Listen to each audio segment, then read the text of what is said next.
Amit Shah RSS chief Mohan Bhagwat చేసిన వ్యాఖ్యలపై ఆగ్రహం వ్యక్తం చేశారు మాజీ ఎంపీ వి హనుమంతరావు.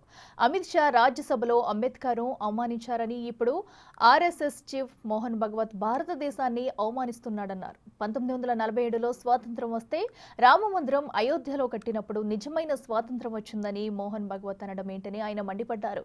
భగత్ సింగ్, వల్లభాయ్ పటేల్, గాంధీ లాంటి వారు స్వాతంత్ర్యం తెస్తే బీజేపీ వాళ్ళు చరిత్రను వక్రీకరిస్తున్నారన్నారు. సాక్షాత్తు రాజ్యసభలో బాబాసాహెబ్ భీమ్రావ్ అంబేద్కర్ను అవమానం చేశాడు. రాజ్యాంగంలో ఆయన రాస్తే ఆ రాజ్యాంగం రాసిన అధినేతనే ఇన్సల్ట్ చేయడం మీరు చూశారు. అప్పుడు రాజ్యాంగాన్ని అవమానం చేశారు. ఇప్పుడు భారతదేశ స్వాతంత్రాన్ని అవమానం చేస్తున్నాడు.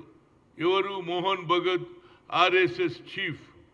ఏదైతే అయోధ్యలో శిరస్థాన్ నాడు ప్రారంభించినప్పుడే నిజమైన స్వాతంత్రం వచ్చిందని అంటున్నాడు.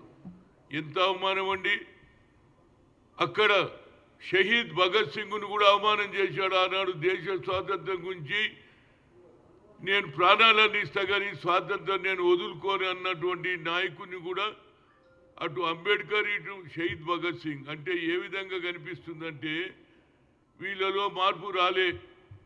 కేవలం ఏమిటి అంటే పొలిటికల్ మైలేజ్ తీసుకున్న దానికి ఇవాళ మా నాయకుడు అయినటువంటి రాహుల్ గాంధీ మాట్లాడితే దాన్ని కూడా మీరు తప్పు చేస్తారు. మళ్ళీ ఆయన వాస్తవాలు మాట్లాడితే దాన్ని వక్రీకరించడానికి రోజు టీవీలు మీ చేతులు ఉన్నది, మీడియా మీ చేతులు ఉన్నదని రోజు ఆయనది ఏం తప్పు మాట్లాడిండు? రాజ్యాంగాన్ని అవమానం చేస్తారా అని అడిగిండు. భారతదేశ స్వాతంత్రం తెచ్చినటువంటి అమరవీరులకు అవమానం చేస్తారా అని అడిగిండు. తప్పేమున్నది?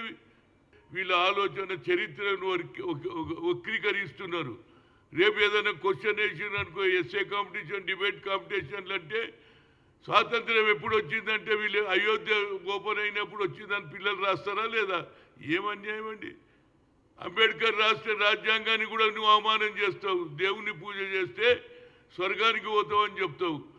పిల్లలను కూడా నువ్వు చరిత్రను వక్రీకరిస్తున్నావు. ఇప్పటికన్నా నరేంద్ర మోడీ, నీ ప్రభుత్వం ఎందుకు జవాబు చెప్తలేదని అడుగుతున్నా. అమిత్ షా ఎందుకు సారీ